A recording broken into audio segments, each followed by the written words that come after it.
Assalamu alaikum. Урматтуу кыргыз элим. Бир кубаныч менен бөлүшөйүн дедим да быйылкы жаздын кереметтүү жапжашыл болгон көрүнүштөрү мененчи. Адамзатта канча Аллах Таалага жакын болуп, ушул сыйынуу, сурануу менен кайрылганда Аллах Таала берет да негизи пейилге жараша. Караңыздарчы айлананы. Жапжашыл. Эсте калгандай бала кезде ушундай болчу эле да. Бардык жер жапжашыл. Элдин пейили кенен. Талаш уруш жок.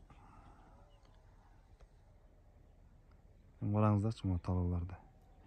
Элдин пейили быйыл жаан чачын болсо экен деп көп Аллах Тааладан үмүт кылып суранды да.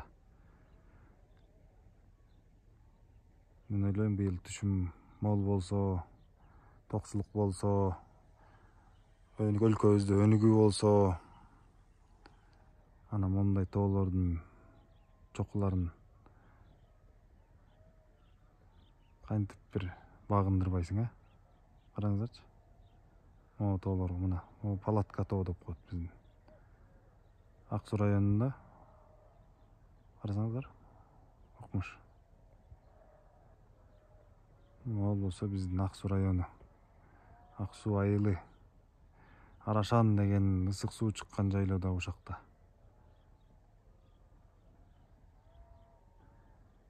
Бул жерден болсо мына азыр силерге Караколду көрсөтөйүн. Мына бул Каракол. Каракол шаары кереметтүү, Кыргызстандын күн чыгышындагы алгачкы биринчи шаар ушул күн чыгышында. Туристтерге бай, 4 мезгил бирдей өткөн.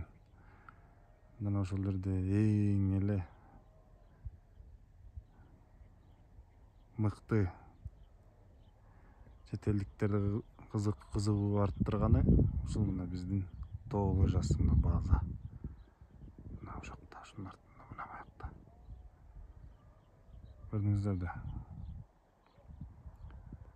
Ошондой Окмуш эми. Күндө ары бери кирип чыгып атып ушул чарбадан көзүң кубанат.